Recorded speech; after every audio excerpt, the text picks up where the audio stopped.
If you're interested in learning about spousal Social Security benefits and whether or not you'll be able to collect one if you decided to collect your own Social Security benefit earlier, then you'll want to watch this video. Welcome back. This is episode 269.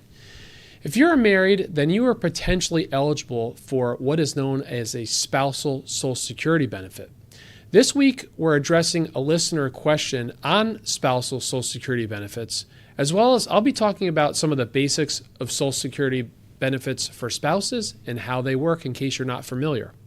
But before I get into that, if you're 50 and older and you want to learn more about planning your ideal retirement, then consider signing up for my on-demand retirement planning course. It's called Retirement Readiness On Demand and it's available through my Retire with Ryan website.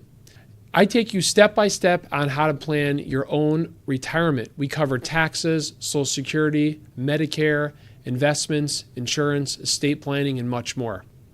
The best part is you get to go through this content at your own pace. There's over 7 hours of recorded material as well as some helpful checklists to help you plan your own retirement.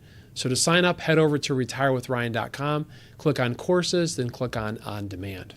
Our listener Don writes in that his wife Judy began collecting her own Social Security benefit when she retired last year at 64. Don is 65 and he's still working and he has not yet begun collecting his own Social Security benefit. He's planning to work at least 2 more years and possibly 5 as he really enjoys his job and he knows that financially working longer helps them, especially as they're hoping to complete some home renovation improvements before he retires and they don't want to carry debt to pay for those. Judy is currently receiving $1,200 per month from Social Security. And if Don were to collect his full Social Security benefit at full retirement, which would be 67 for him, he would receive $3,100 per month. Thank you, Don, for the question. And as always, if you want to have a listener question considered for a future episode, you can head over to retirewithryan.com and click on Ask a Question. Before I can answer this, I think I should just explain a little bit of the basics about what a spousal benefit is and how it works. If you are married to someone, you could be eligible to receive at least half of their full retirement benefit, otherwise known as their primary insurance amount. This could be the case if you have no Social Security benefit or very little benefit of your own because you were not in the workforce, you were taking care of the home, taking care of the family. You could be eligible for it even if you have a benefit as little as 0 or a very small benefit. So you're eligible at a worst case scenario to get at least half of your spouse's benefit at full retirement if you are not eligible for at least half of that on your own benefit. However, there are rules that apply to how and when you can collect this. For you to be able to collect the spousal benefit, your spouse needs to be collecting their own benefit. There used to be something years ago called file and suspend, where your spouse could file for their benefit but not yet collect it, but that has gone away a number of years ago.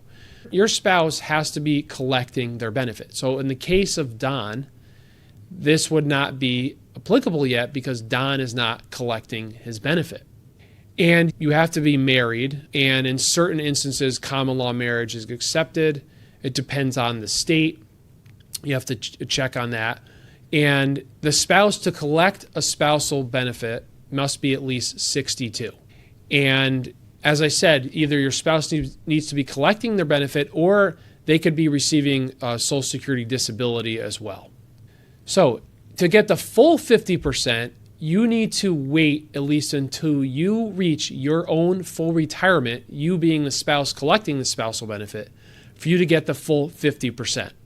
As I mentioned earlier, you can start at 62 collecting a spousal benefit, but it's not going to be 50%. It's going to be a reduced amount. Now, how much it is reduced by depends on when you collect and also what age or what year you were born in. So let's talk about Don and Judy. So as we know, Judy began collecting her own benefit at 64, and she's currently receiving $1,200 per month. And Don's full retirement benefit is $3,100 per month. So if Judy were to collect at her full retirement, which would mean she would have had to wait until age 67, because for anyone born 1960 or later, your full retirement age is 67, she would get the full 50%. But because she started collecting early, the question is, how much of a spousal benefit will she receive? So the IRS has this chart on their website. So the chart shows here that Judy would be eligible to collect 37.5% of Don's benefit, of his full retirement benefit. If you remember, his full retirement benefit was $3,100. So 37.5% of that is $1,162. So in this situation, because Judy's own benefit is currently $1,200, it's more than Don's benefit that she'd be eligible for, that 37.5%. So in this case, Judy would not be eligible for a spousal benefit. The only way that she could be eligible, and again, Don has said that he's waiting a couple years, so until Don starts collecting his own benefit, Judy's not eligible, would be if there was substantial cost of living adjustments in the next couple years, and those cost of living adjustments put the 37.5% of Don's benefit more than Judy's own benefit. But any cost of living adjustments would apply at the same percentage to both Judy's benefit or Don's, but because Don's benefit is bigger, it might actually translate into more dollars. So something to be aware of, if you collect early, you are going to be eligible for a benefit, but it's just a question of how much it's going to be. Now, let's say Don decided to wait until 70 to collect his own Social Security benefit because he's worried about leaving Judy the maximum survivor benefit. Well, until he collects at age 70, Judy would not be eligible for any spousal benefit. If Judy's benefit was a lot lower, let's say Judy's benefit was $800 a month, and she was definitely going to be eligible for a spousal benefit, well, until Don collected at 70, she wouldn't actually be eligible for that benefit. So it is something you have to weigh as a married couple. Does it make sense for the lower earning spouse, the one with the lower benefit, to collect early, and maybe for the higher earning spouse to wait until full retirement, if not even till 70? That is one strategy that you can use when deciding on how to manage your benefits and your spouses to maximize what you can receive from those benefits.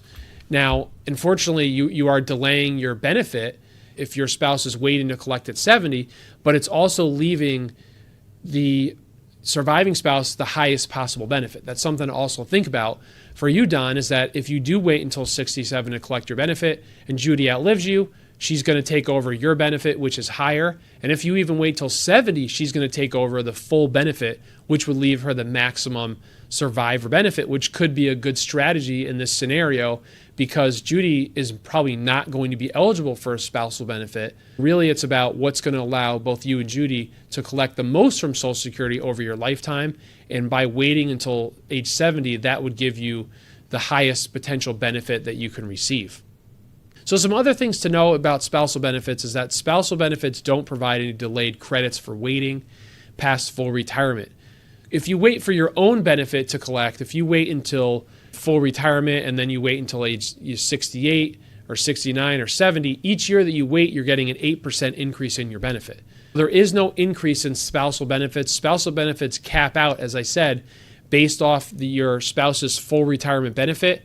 If you've reached your full retirement and your spouse is collecting their benefit at full retirement, that's going to give you the maximum spousal benefit. Additionally, both spouses can't claim at the same time. So both spouses can't claim and then claim spousal benefits off each other. That isn't eligible. Only one spouse is eligible to claim a spousal benefit. Spousal benefits stop when a marriage terminates. However, if you've been married at least 10 years or longer, then you could switch over to a divorce spousal benefits. So for more on that, you could listen to episode 41 that I did a while back talking about collecting divorce Social Security benefits. And if you are working, this applies for anybody that's working and wants to collect their benefit before full retirement, realize that even with a spousal benefit, you're still limited to how much you can earn. Currently, the Social Security Administration will allow you to earn up to $23,400. If you earn more than that, then your benefit gets reduced by $1 for every $2 that you earn over that. Starting in the year you reach full retirement, you can earn up to $62,160. So you have to keep that in mind, that if you're going to collect your spousal benefit while you're still working and while your earning is over the earnings limit, that you're not actually going to receive that benefit. You might as well just wait until you retire to collect it, which it sounds like is what Judy did here. And additionally, same-sex couples are eligible for spousal and survivor benefits, and this has been the case for about 10 years. So how do you apply for a spousal benefit? Well, just like you would apply for your own benefit, you go online. You can go to ssa.gov. You can call the Social Security office at 1-800-772-1213, or you can visit one of your local offices. You can schedule an appointment. But if you do reach out to Social Security or you are ready to file, realize that you might need to provide some documentation. So what documents might you need to provide?